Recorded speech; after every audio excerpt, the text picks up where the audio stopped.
The Jesuit order, with all their subterfuge, deceit and wickedness, sickened Europe of what they perceived to be the Christian religion.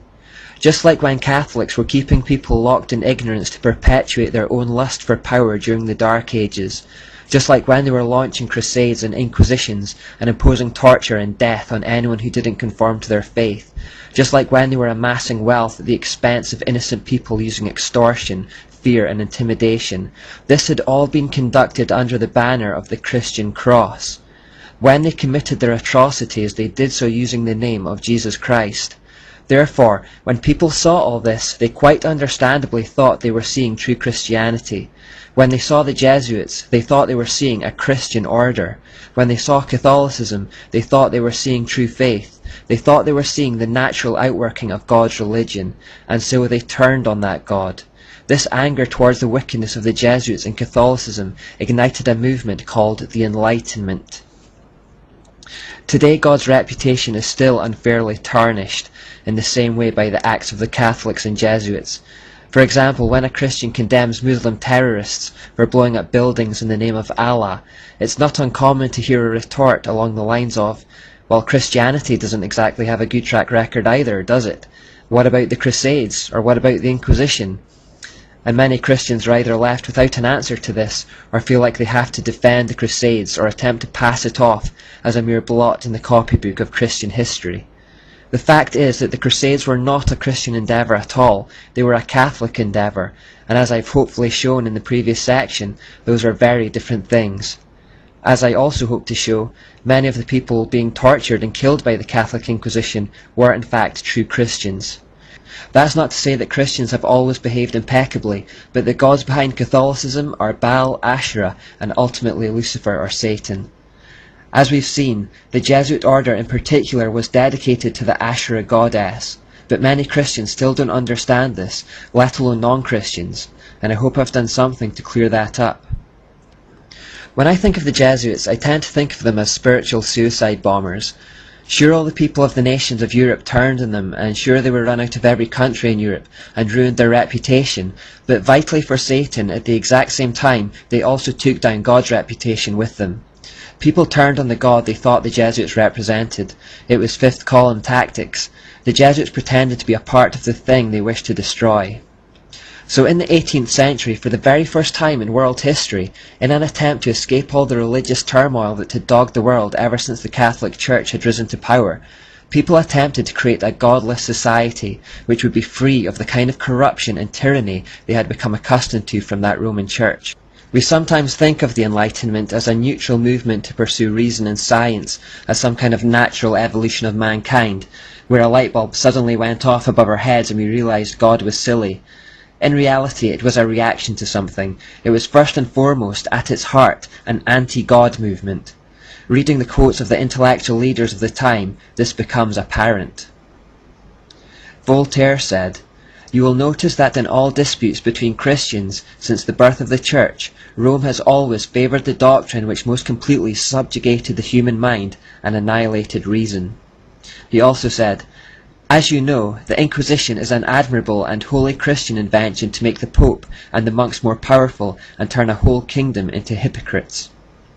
He also said, "Every sensible man, every honourable man, must hold the Christian sect in horror." H.G. Wells said, "The greatest evil in the world today is the Christian religion. Everywhere in the world there are ignorance and prejudice, but the greatest complex of these, with the most extensive prestige and the most intimate entanglement with traditional institutions, is the Roman Catholic Church. It presents many faces to the world, but everywhere it is systematic in its fight against freedom."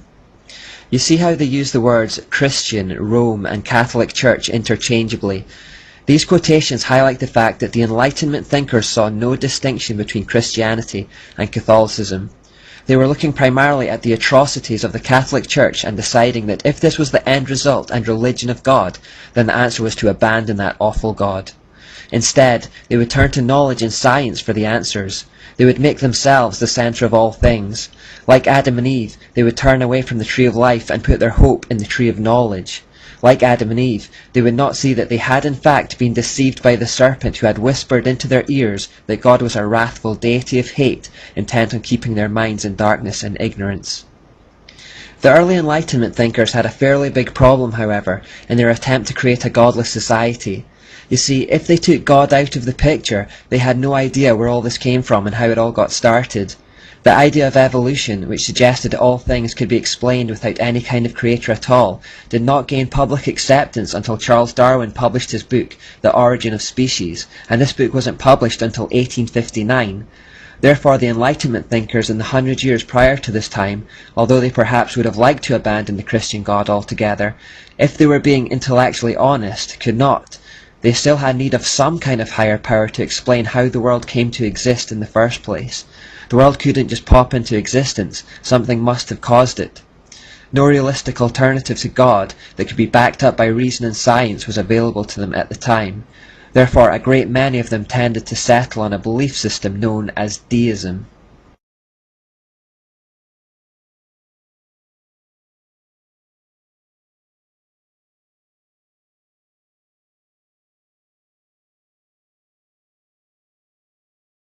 What deism exactly means is quite blurry, as there are various nuances, but the basic idea behind it is that there is some kind of creator, but that after he created everything, he basically sat back and let everyone get on with it.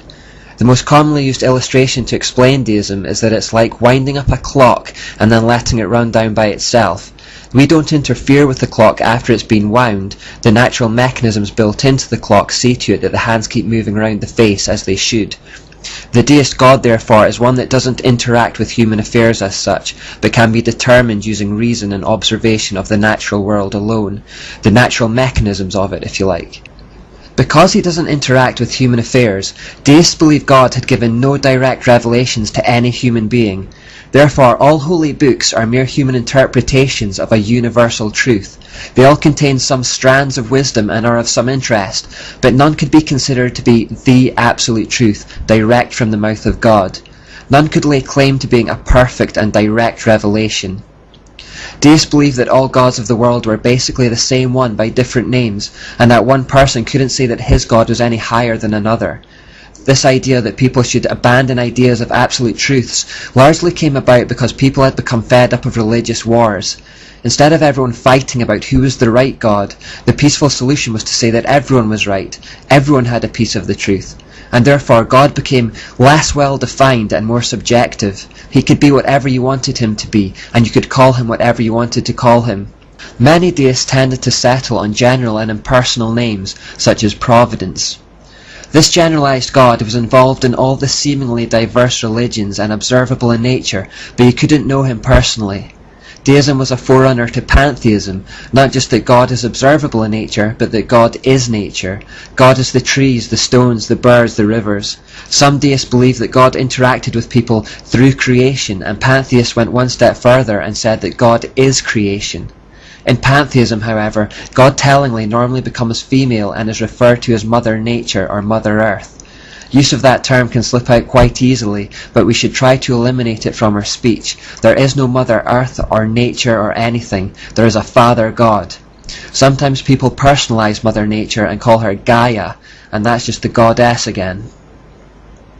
Deism was also the forerunner to universalism, the idea that everyone will get to heaven through belief in their own gods. Because they thought that all the different names people had for God were referring to the same one, it didn't really matter which one you believed in. Deists, in keeping with the increasing bent towards science, began thinking of God in scientific terms. They began referring to him by the umbrella term, the Grand Architect of the Universe. The Grand Architect was thought to have a plan for that universe, but deists believe it would come about through the natural actions of men. Like the wound-up clock, the world is ticking towards its inevitable and natural conclusion. Men would fulfill this plan as they acquired knowledge and evolved towards enlightenment. What people were effectively doing was minimizing God. They couldn't do without him altogether, but they didn't like this idea that he was involved in everyday life. Deism was the middle ground that people required prior to Darwin's theory of evolution. When we get our heads round all this, we understand there was a diabolical genius about the Enlightenment as a counterpunch to the Reformation. A situation had developed where people were intent on rejecting the true God because of the excesses of Catholicism, which had nothing to do with God at all, while simultaneously promoting the amalgamation of all Satan's diverse mystery religions and gods under one heading, in deism. Now it was these so-called enlightened deists, searching for alternative truths about spirituality that would take them away from the Christian God, who began to join Freemason lodges. Freemasonry's history is shrouded in secrecy, but up until a certain point at least, it seemed to have the appearance of being a relatively innocuous organisation. But from this point onwards, it became a kind of church of deism, and in time, the purest form of the Babylonian mysteries in existence.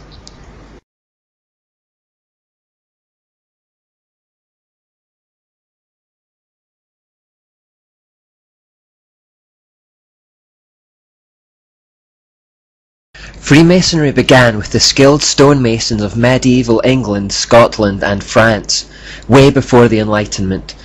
Their trade secrets made them valuable artisans in the construction of castles, cathedrals and all the important buildings of the time.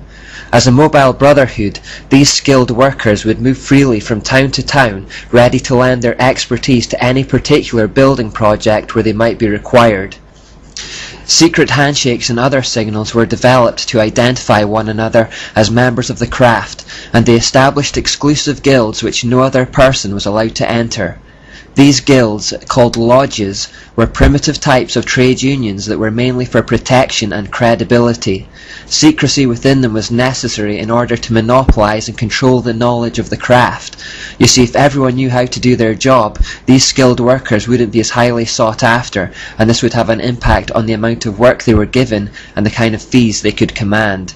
So even at this relatively innocent stage, we see them trying to control information flows to retain power. Scottish Masons in particular were known to have developed passwords and secret handshakes by the 17th century, and this kind of thing soon spread throughout all the lodges. This wasn't unique to the stonemasons either. Secrecy was commonplace in all types of medieval guild in those days. It was knowledge of a specific skill or craft that gave people prestige and earning power, so they all tried to protect what they knew. This is the relatively innocent origin of Freemasonry, and the period that is now known as operative masonry, because it was simply about the literal operations of the building trade. As early as the 14th century, however, we start to see sinister glimpses that these lodges had begun to associate on some level with Nimrod. In the latter half of that century, a series of 115 documents called the Old Charges were composed to outline in a formal way the nature, organisation and functions of the craft. A 1425 manuscript shows that Freemasons had begun to trace their origins back to Nimrod as the instigator of the first great building project in world history, the construction of the Tower of Babel. Because of the tower and the fact that Nimrod was renowned as an architect and builder of many great cities within his empire, they began to revere him even at that stage as the originator or father of their craft. Within modern masonry, therefore, there is still an oath of Nimrod and a charge of Nimrod that initiates are asked to recite and obey. Now remember how I said that religions take on the characteristics of their prophet? Well, that's a rough idea of what happened here. These old charges began to establish spiritual principles based on the mystery ideas taken from Babylon. Over time, the organisation of Freemasonry evolved with an increasing emphasis on these spiritual metaphors and less focused on the actual construction of buildings. By the late 1600s, just as the Enlightenment was getting going, Masonic lodges started enrolling growing numbers of accepted gentlemen who had no direct links to the building trade at all. Some writers suggest that this happened simply because of a growing interest in architecture amongst the nobility. The truth is that there was a growing conviction amongst the populace that these Masonic lodges, with all their secrets and symbolism, were starting to harbour truths handed down from ancient civilizations, and by joining them they may be able to get ahead in the world. By the early 1700s, all the original emphases on the principles of stonemasonry had been turned into allegories with occult spiritual meaning. To take a random example, unhewn stone was said to symbolize man in his infant or primitive state, rough and unpolished. Polished stone was on the other hand representative of man in the decline of years, after a regular well-spent life in acts of piety and virtue, which cannot otherwise be tried and approved than by the square of God's word and the compass of his own self-convincing conscience. As illustrated here, tools of the trade such as the square and compass were used to describe spiritual and philosophical ideas. When people turned away from God and the Enlightenment, the spiritual vacuum was filled by Freemasonry. Politicians, scientists, even clergymen, the most influential and powerful enlightened movers and shakers of the day, were the new initiates. Freemasonry stopped being about the operative building trade and instead became what's referred to as speculative, because it had nothing to do with the physical building trade anymore and did instead speculate as to the true spiritual meanings behind the original symbols. The interest in Nimrod and Babylon had taken over their whole organization. The new initiates saw themselves not as builders of cathedrals and castles, but builders of a new society that would be free of religious tyranny. It would be based on the so-called enlightened truths handed down from ancient times.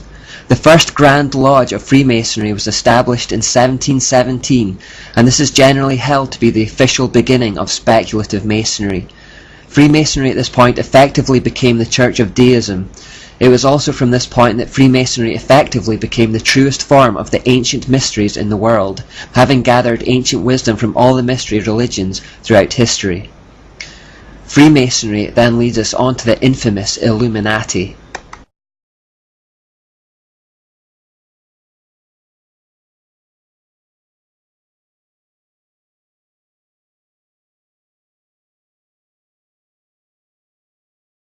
Any talk of the Illuminati normally begins with a man called Adam Weishaupt. Adam Weishaupt was born on February the 6th, 1748 in Bavaria, Germany. At the age of 7 he enrolled in a Jesuit school, and the occult ideas that were taught to him from that young age stuck with him for the rest of his life, helping to form his worldview and ideologies. As he grew up, he also studied classic religion, which is a euphemism for Gnosticism and other ancient forms of the mysteries. Thus, by the time Weishaupt reached adult maturity, he was very well versed in the occult. When Pope Clement XIV abolished the Jesuits in 1773, Weishaupt went on to become a professor of Catholic canon law, a post that only Jesuits had ever held up until that point, and within a few years he had joined the secret society of Freemasonry. Now, when Adam Weishaupt joined Freemasonry in the 1770s, it had already long been a fully occult society, but it was organized into the telltale pyramid-shaped knowledge hierarchy. The masses, or muggles at the lower end of the society, were completely ignorant of the true nature and meaning behind their doctrines and rituals. It was only as they rose through the degrees of esoteric knowledge and moved closer to the all-seeing eye of Lucifer at the top that the truth, or so-called light of Freemasonry as they see it, began to illuminate their minds. I use the past tense, but it's the same today. In the Scottish Rite version of Freemasonry, which is the most widely known and practiced, there are a minimum of 33 degrees to ascend through in the hierarchy, with still more elite Illuminati degrees, such as the Shriners above that. Those in the lower degrees simply have no clue that they are part of an organization that ultimately worships Baal, Asherah and Lucifer. Even those relatively high up are misdirected, and even Christians have been ensnared in the organization believing it is compatible or even complementary to their faith. Weishaupt, however, was no such muggle. With his Jesuit background and knowledge of the mysteries through his studies of classical religion and Greek philosophy, he was well aware of the origin of the doctrines and rituals of speculative masonry. Therefore, on May the 1st, 1776, just 3 years after the Jesuits were formally shut down, he attempted to form his own elite secret society within a secret society. He would base it on the exact same principles and techniques of the Jesuit order. He would try, and largely fail, to recruit ex-Jesuits as initiates, and would call this order the Order of Perfectibilists. In time, they became more famously known as Ordo Illuminati Bavarensis, or the Illuminati for short. The Illuminati means the Enlightened Ones. These were to be an elite group made up of only those at the top of the Freemasons' pyramid. They prided themselves on their intellectual superiority and depth of insight over the average man, whether Freemason or not. Incidentally, Weishaupt's name literally translates as the man to lead those who know. The word Adam means man, the word Weiss means to know, and Haupt means leader. The Illuminati were basically the Jesuits reincarnated under a deist or secular guise. When Weishaupt approached ex-Jesuits to join the order, he baited them with the promise that they would recover the influence which they had formerly possessed. He imbued the Illuminati with the exact same ideas that had pervaded the Jesuit order, those characteristics we associate with Jezebel or Asherah. Like the Jesuits, the aim of the Illuminati was nothing less than complete power and control. Most worryingly of all, they retained the core mantra that would justify any number of atrocities, that the end justifies the means. The end, in the case of the Illuminati, was the complete destruction of all Christianity, the overturn of all monarchies, and the creation of a new world order. The deists, Freemasons, and Illuminists recognized that kings and queens derived their temporal authority from the spiritual authority of the Pope, and that he effectively controlled monarchies from behind the scenes. Just as Nimrod and Semiramis maintained control of their empire through perceived religious authority, monarchs in Europe looked for the same kind of confirmation from popes to maintain control of their own lands. Their rule was not legitimate unless the Pope said so. Therefore, in the eyes of the populace, there was this inextricable link between monarchies and the corrupt Catholic religious system. And it was this joining of the church and the state, the temporal and spiritual, that had brought so much oppression and wickedness. The solution for the Illuminati, therefore, was to separate church and state and to destroy both in the process. Christianity would be shut down, and the monarchies who derived their legitimacy from the Pope would have to be overthrown. There would need to be revolution. This is effectively what the Illuminati set out to achieve. Professor John Robinson, a Freemason who claims he was approached by the Illuminati to join the elite order, wrote in his book, Proofs of Conspiracy, in 1797, "The Illuminati were conceived, organized and activated by professionals and intellectuals, many of them brilliant but cunning and clever, who decided to put their minds in the service of total evil. A conspiracy conceived not by Masons as Masons, but by evil men using Freemasonry as a vehicle for their own purposes. I have found that the cover of a Masonic lodge has been employed in every country for venting and propagating sentiments in religion and politics that could not have circulated in public without exposing the author to great danger. I found that this impunity has gradually encouraged men of licentious principles to become more bold and to teach doctrines subversive of all our confidence in the moral government of the universe. I have been able to trace these attempts made under the specious pretext of enlightening the world by the torch of philosophy. I have observed these doctrines gradually diffusing and mixing with all the different systems of Freemasonry till at last an association has been formed for the express purpose of rooting out all the religious establishments and overturning all the existing governments of Europe. The primary goal of the Illuminist is to get the possession of riches, power and influence without industry, and to accomplish this, they want to abolish Christianity, and then universal profligacy will procure them the adherence of all the wicked and enable them to overturn all the civil governments of Europe, after which they will think of farther conquests and extend their operations to the other quarters of the globe." Just a quick interjection to point out the important statement made that abolishing Christianity would lead to universal profligacy. This is still true today. The spiritual temperature of a city, nation and continent largely depends on the spiritual temperature of the Christian Church. If we find our culture falling into wickedness, it is probably because our churches are failing. While just our mere presence on the earth is slowing the rate of decay and acting as a barrier to Satan, we have been told to be salt and light. How salty we are will preserve morals and standards in our society, and how brightly we shine will determine the kind of place we live in. We need to shake off apathy and fear and learn how to be both salt and light again today. John Robinson then goes further, explaining, "An association has been formed for the express purposes of rooting out all the religious establishments and overturning all existing governments. The leaders would rule the world with uncontrollable power, while all the rest would be employed as tools of the ambition of their unknown superiors." Robinson is describing an occult hierarchy here, a few elite, illuminated ones ruling over a mass of muggles, except this time it's on a global scale. Weishaupt was well aware that Freemasonry was the perfect vehicle for the Illuminati, simply because of its secrecy. He says, "The great strength of our order lies in its concealment. Let it never appear in any place in its own name, but always concealed by another name and another occupation.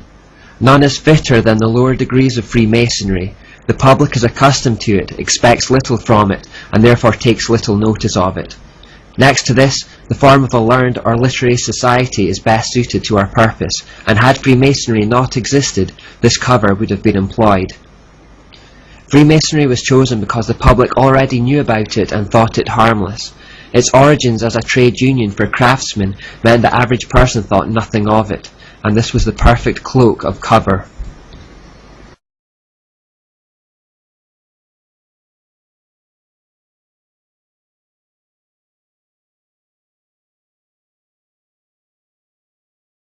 If we look a little more at the principles of the Illuminati, we'll see them as a continuation of the Jesuit order. For example, Adam Weishaupt wrote, "If in order to destroy all Christianity, all religion, we have pretended to have the sole true religion, remember that the end justifies the means.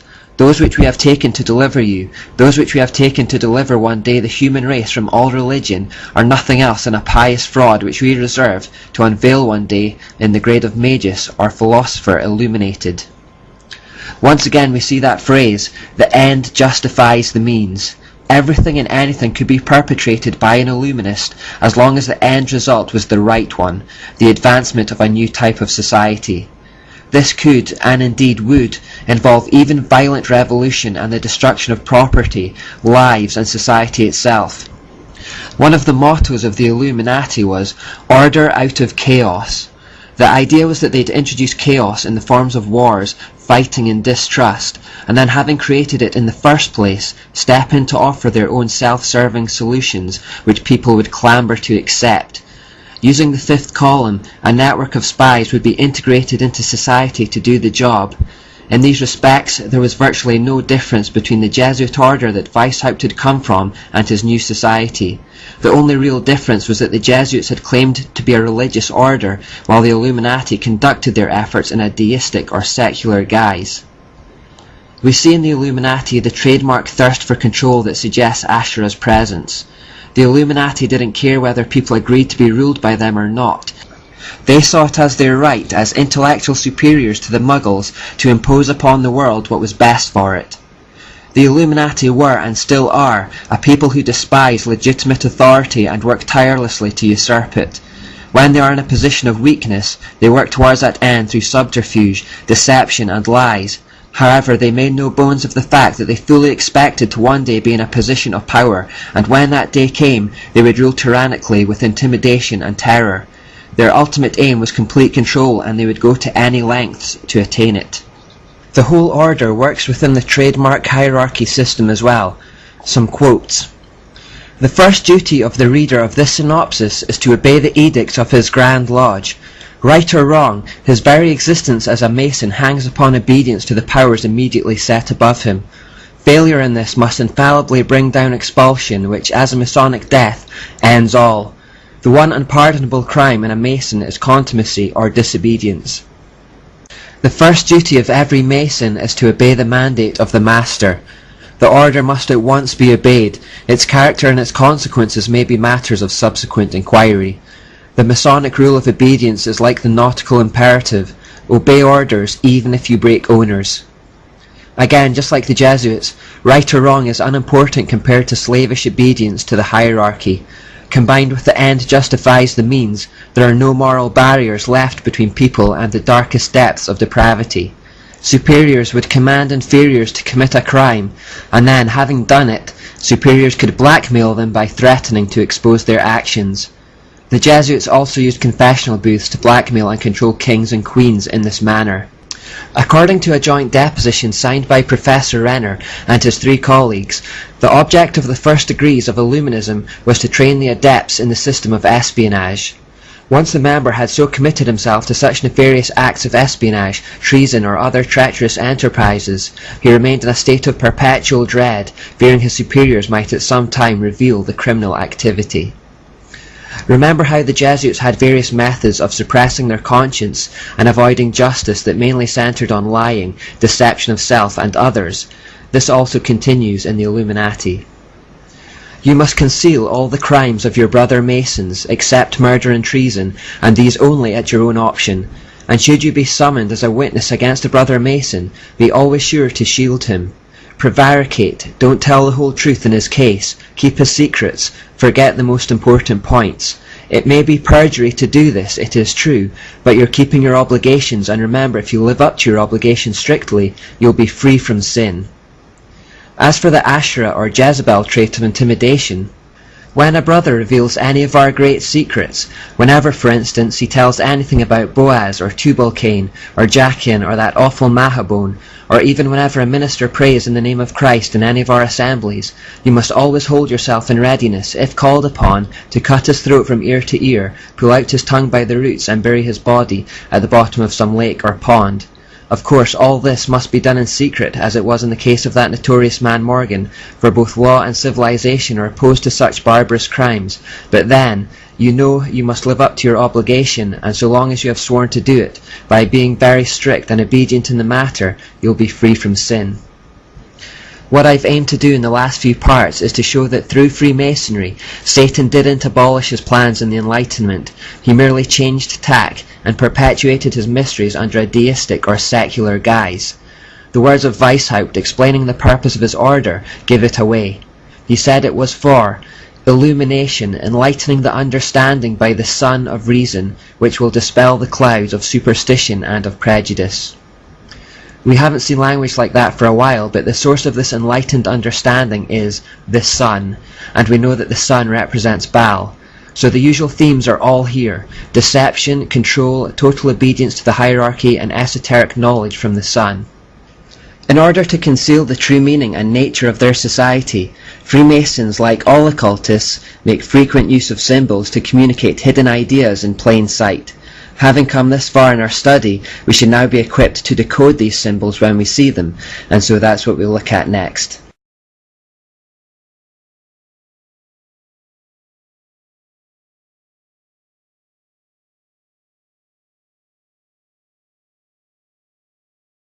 Occultists around the world believe that once a symbol is created, it acquires power of its own, and that the more secret it is, the more power it has. They believe the greatest power of all is created in the symbol if the uninitiated never discovers that it even exists. This reminds us of the Jonathan Livingston Seagull phenomenon that I mentioned previously, where demons seem to assign themselves to positions created by men to be worshipped. So someone can create a symbol with the wicked intention that it should represent something diabolical, and then because of their motives in creating it, the symbol indeed takes on that power which has been imbued into it. It's nothing less than witchcraft. But if secrecy gives strength to the power of the symbols, they need to give them double meanings to help with the concealment. Albert Pike, a 19th century 33-degree Mason, wrote an authoritative and infamous book revealing the secrets of the craft called Morals and Dogma. In it he writes, "Masonry, like all the religions, all the mysteries, Hermeticism and alchemy, conceals its secrets from all except the adepts and sages or the elect, and uses false explanations and misinterpretations of its symbols to mislead those who deserve only to be misled, to conceal the truth, which it calls light, from them, and to draw them away from it." The adepts, sages, or elect refers to those of the 33rd degree or above, the so-called illuminated ones. Morals and Dogma was never intended for the eyes of the lower Masons or the profane non-Masons. The title page of the book asks that anyone in possession of a copy should return it to the lodge upon his withdrawal or death, so that it would never reach a mass audience. Copies have, however, crept out of the lodges, and its contents are available for public consumption. Albert Pike says of the symbols within Freemasonry, "Part of the symbols are displayed there to the initiate, but he is intentionally misled by false interpretations. It is not intended that he shall understand them, but it is intended that he shall imagine he understands them." He then goes on to say, "There must always be a commonplace interpretation for the mass of initiates of the symbols that are eloquent to the adepts." Here Pike clearly outlines that every occult symbol Freemasons use should have a false public meaning in order to keep the true darker meaning hidden. When non-Masons or even lower-level Freemasons ask about doctrines or rituals, they will be misdirected with the false interpretation so as to keep them from the diabolical truth. It is only as they advance and prove themselves at the lower levels that the truth is gradually revealed to them.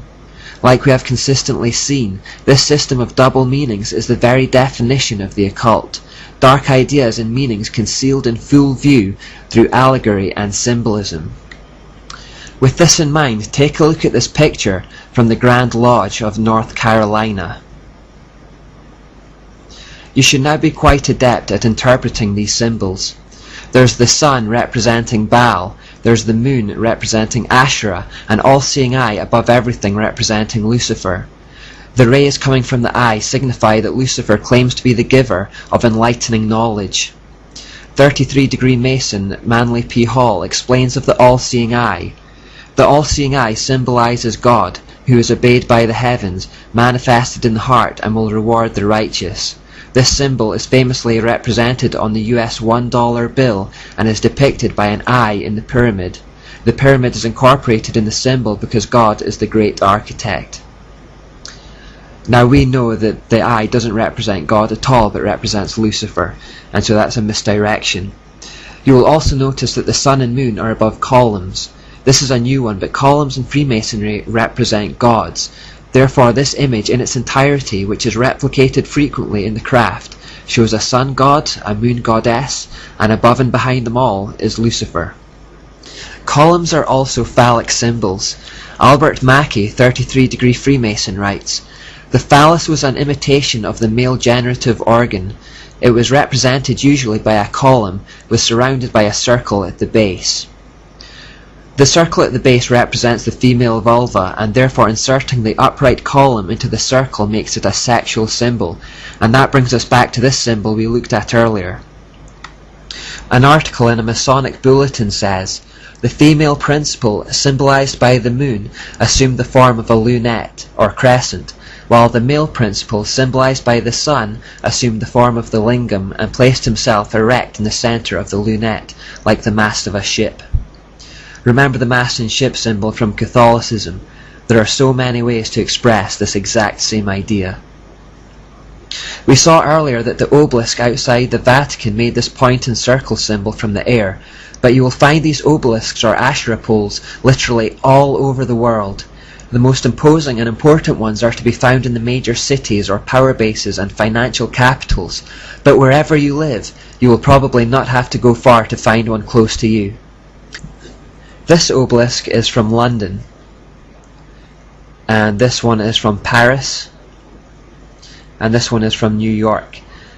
And these were all taken directly from Egypt and rebuilt in their new locations in the 19th century. The London and New York obelisks are a pair, while the twin of the Paris obelisk is still in Egypt. You'll find them on every continent, in democracies and autocracies, in nations of all political persuasions. You'll find them in major capitals, in financial centres, and probably near seats of government and power, but also in the furthest flung and most remote areas of a country. You'll find them in your local parks, in your local graveyards. They are all pervasive around the world and are nothing but sexual symbols representing the satanic sun god, Baal. During the summer of 2009, while still researching the series, I visited the Wallace Monument in Stirling, Scotland, and suspected just from its design that a Freemason may have been involved. These suspicions were quickly confirmed. It was in fact designed by a Freemason. Now obviously it could be argued that most towering buildings today are column-shaped, so a level of common sense must be employed. Not every skyscraper was designed to be a hidden symbol. However, you will find that wherever Freemasons have been involved, sexual connotations are no accident. You will also see obelisks very frequently in graveyards. Often they are for deceased Freemasons, but again, this is not always the case. It appears to have just become the fashion for some, and many may have picked them without realizing their origin. Remember the recurring mountain theme from earlier also. Satan likes to claim the high points in his bid to become the Most High.